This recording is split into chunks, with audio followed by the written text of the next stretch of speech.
ಎಲ್ಲರೂ ಕೂಡ ಸಂವಿಧಾನಬದ್ಧವಾಗಿ ಒಳ ಮೀಸಲಾತಿ ವಿಷಯದಲ್ಲಿ ಅತ್ಯಂತ ಪ್ರತಿಪಾದನೆ ಮಾಡ್ತಾ ಇದ್ದಾರೆ.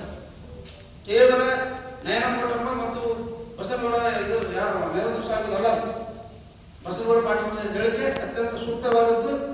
ಅವರ ಹೋರಾಟದೊಂದಿಗೆ ಮಾದಿಗ ಸಮಾಜ ಸಮಗಾರ ಮುಂಚಿಗಳು ಎಲ್ಲರೂ ನಾವು ಬೆಂಬಲವಾಗಿರ್ತೇವೆ. ನಮ್ಮ ಪರವಾಗಿ ದುಡಿಯುವಂಥ ಶಾಸಕರ ಜೊತೆ ಅವರ ವಿಚಾರವನ್ನು ನಾವು ಗೌರವಿಸ್ತಾ ಇದ್ದೇವೆ. ಒಳ ಮೀಸಲಾತಿ ವಿಷಯವನ್ನು ಪ್ರಸ್ತಾಪ ಮಾಡಬೇಡ ಅಂತ ಹೇಳುತ್ತೆ. ನಿಜವಾಗ್ಲೂ ನೀವು ಈ ರಾಜ್ಯದಲ್ಲಿ ಒಳ ಮೀಸಲಾತಿಯ ವಿರೋಧವನ್ನು ನಿರಂತರವಾಗಿ ಈ ನರೇಂದ್ರ ಸ್ವಾಮಿ ಮತ್ತು ಮೋಟಮ್ಮ ಮಾಡ್ತಾ ಬಂದಿದ್ದಾರೆ. ಜೊತೆಗೆ ಇವತ್ತಿನ ಒಳ ಮೀಸಲಾತಿ ವಿಚಾರದಲ್ಲಿ ಗೊಂದಲವನ್ನು ಸೃಷ್ಟಿ ಮಾಡಿದವರು ಬೇರೆ ಯಾರೂ ಅಲ್ಲ, ಎಚ್ ಸಿ ಮಾದೇವಪ್ಪ ಮತ್ತು ಗೃಹ ಮಂತ್ರಿ ಪರಮೇಶ್ವರ್.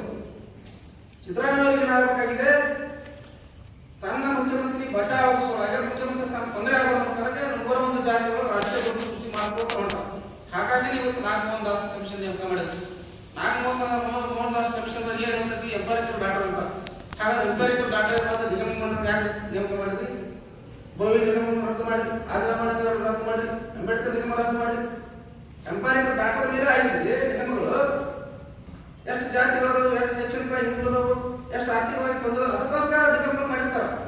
ಮತ್ತೆ ಎಂಪರಿಕಲ್ ಡಾಟಾ ಹೆಸರ ಮೇಲೆ ಬಸವಗೌಡ ಪಾಟೀಲ್ ನೀವು ನಿನ್ನೆ ಅವ್ರಿಗೆ ಅವಮಾನ ಮಾಡ್ತೀರಿ. ಇದು ಸರಿಯಾದ ನೀತಿ ಅಲ್ಲ. ನಿಮ್ಮನ್ನ ಎಲ್ಲೇ ಈ ರಾಜ್ಯದೊಳಗ ಎಲ್ಲೇ ನೀವು ಪ್ರವಾಸ ಮಾಡಿದ್ರು ಕೂಡ ನಯನ ಮೋಟಮ್ಮ ಮತ್ತು ನರೇಂದ್ರ ಸ್ವಾಮಿ ಅವ್ರನ್ನ ಹೆರ ಹಾಕ್ತೀವಿ. ನಾವು ನಡೆಯುವಂಥ 16 ತಾರೀಕು ನಡೆಯುವಂತಹ ಈ ಏನು ಸಮಾವೇಶದಲ್ಲಿ ಪಕ್ಷಾತೀತವಾಗಿ ಎಲ್ಲರೂ ಕೂಡ ಆಹ್ವಾನ ಮಾಡಿದ್ದೇವೆ. ಬಿಜೆಪಿಯವರು ಬರ್ತಾರ, ಕಾಂಗ್ರೆಸ್ನವರು ಬರ್ತಾರೆ, ಜೆಡಿಎಸ್ನವರು ಬರ್ತಾರೆ. ಪಕ್ಷಾತೀತವಾಗಿ ನಾವು ಆಹ್ವಾನ ಮಾಡಿದ್ದೀವಿ. ನಿಮ್ಮ ನಿಲುವುಗಳನ್ನು ಸ್ಪಷ್ಟಪಡ್ತೀವಿ. ನೀಡದೆ ಹೋದಂದ್ರೆ ಭವಿಷ್ಯತ್ತಿನ ದಿನಗಳಲ್ಲಿ ಈ ಏನು ನಯನ ಮೋಟಮ್ಮ ಮತ್ತು ಮಳವಳ್ಳಿಯ ನರೇಂದ್ರ ಸ್ವಾಮಿ ಮತ್ತು ಪರಮೇಶ್ವರ ಫೋಟೋ ಹಿಡ್ಕೊಂಡು ಕಾಂಗ್ರೆಸ್ನವರು ನಮ್ಮ ಮನೆ ಬಾಗಿಲಿಗೆ ಏನಾದ್ರು ಬಂದರೆ ಅವರ ಫೋಟೋಗಳಿಗೆ ಮಸಿ ಬೆಳಿತೀವಿ, ರಾಣಿ ಬೋಸ್ತೀವಿ. ಯಾಕಂತಂದ್ರೆ ಸಂವಿಧಾನಿಕ ವಿಚಾರಗಳನ್ನ ತಳಕಾಕಿ ನಮ್ಮ ಹೋರಾಟವನ್ನು ಹತ್ತಿಕ್ಕೂ ಕೆಲಸ ಮಾಡ್ತಾ ಇದ್ದಾರೆ. ಇದೇ ಕೊಟ್ಟಿರ್ತಲ್ಲ, ನೀವು ಹೇಳ್ತೀರಿ ಸದಾಶಿವ ನಾವು ನೇಮಕ ಮಾಡಿರ್ತೀವಿ. ದಿವಂಗತ ಎಸ್ ಎನ್ ಕೃಷ್ಣ ಸಾಹೇಬರು ನಿಜವಾದ ಮುಖ್ಯಮಂತ್ರಿ. ಅವರು ದಲಿತರ ಬಗ್ಗೆ ಒಳಗೊಂಡಿರೋ ಗೊತ್ತಿರಲಿಲ್ಲ ಅವರಿಗೆ.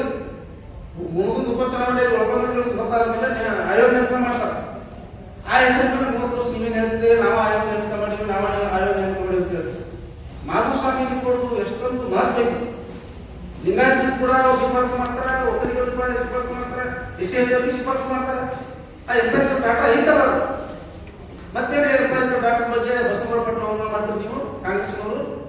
ಇದು ಅತ್ಯಂತ ಘೋರ ಮತ್ತು ಅತ್ಯಂತ ಅಕ್ಷಮ್ಯ. ನಾವು ಖಂಡಿಸ್ತಾ ಇದ್ದೇವೆ ಒಕ್ಕೂರಿನಿಂದ. ಆ 16 ತಾರೀಕಿನ ಸಮಾವೇಶದಲ್ಲಿ ಎಲ್ಲರೂ ಕೂಡ ಮಾದಿಗ ಸಮಗಾರ ಮೋಚಿ ಇದ್ದವರು ಇತ್ಯಾದಿ ಅಸ್ಪೃಶ್ಯ ಜನಾಂಗದವರು ಕೂಡ ಸಂಪೂರ್ಣವಾಗಿ ಭಾಗವಹಿಸ್ತಾರೆ. ನಮ್ಮ ಎಲ್ಲ ಮಠಾಧೀಶರು, ನಮ್ಮ ಸಮುದಾಯದ ಎಲ್ಲ ಮಠಾಧೀಶರು ಕೂಡ ಅವರು ಭಾಗವಹಿಸ್ತಾರೆ. ವಿರೋಧ ಪಕ್ಷ ನಾಯಕರು ಆಹ್ವಾನ ಮಾಡಿದ್ದೇವೆ. ಮತ್ತು ಬೇರೆ ಬೇರೆ ಪಕ್ಷದ ಎಲ್ಲ ನಾಯಕರು ಕೂಡ, ಅಸ್ಪೃಶ್ಯ ಜಾತಿಯ ಎಲ್ಲ ನಾಯಕರು ಕೂಡ ಆಹ್ವಾನ ಮಾಡಿದ್ದೇವೆ. ಅದರಲ್ಲಿ ಈ ಸರ್ಕಾರದ ನಿಲುವು ಸ್ಪಷ್ಟವಾಗಿ ಗೊತ್ತಾಗ್ತದೆ. ನಮ್ಮ ಕವಳಿಯವರು ಮತ್ತು ಕಾಂಗ್ರೆಸ್ ಹೇಳಿದಾಗ ನಾಗಮೋಹನ್ ದಾಸನ್ ಕಮಿಷನ್ ನೇಮಕದಲ್ಲಿ ಏನು ಹೇಳ್ತಾರೆ ಅವರು, ಎಂಪೈರಿಕಲ್ ಡಾಟಾ ಕಲೆಕ್ಟ್ ಮಾಡಕ್ಕೆ ಹೇಳ್ತಾರೆ. ಮತ್ತು ಸದಾಶಿವ ಅದೇ ಇತ್ತು, ಮಾಧುಸ್ವಾಮಿ ರಿಪೋರ್ಟ್ ಅದೇ ಇತ್ತು, 2011 ಜನಗಣತಿ ಅಂತ ಹೇಳ್ತಾರೆ. ಎಲ್ಲರೂ ಸೇರಿ ಅಂದ್ರೆ ಉಪಚುನಾವಣೆಯಲ್ಲಿ SC ಓಟ್ಗಳನ್ನು ಪಡ್ಕೊಳ್ಳೋ ಸಲುವಾಗಿ ಗೇಮಿಂಗ್ ಮಾಡಿದ್ರೆ ಅದಕ್ಕೋಸ್ಕರ ಅದು ಚರ್ಚೆಯನ್ನು ಸಮಾವೇಶದಲ್ಲಿ ಮಾಡ್ತಾ ಇದ್ದೀವಿ. ದಯವಿಟ್ಟು ನಮ್ಮ ಎಲ್ಲ ಮಾಧ್ಯಮದವರು ನಮ್ಮ ಜಿಲ್ಲೆಯ ಸಮುದಾಯದ ಬಾಂಧವರು ಹೋರಾಟದಲ್ಲಿ ಪಾಲ್ಗೊಳ್ಳುವಂತೆ ನಾವು ನಮಗೆ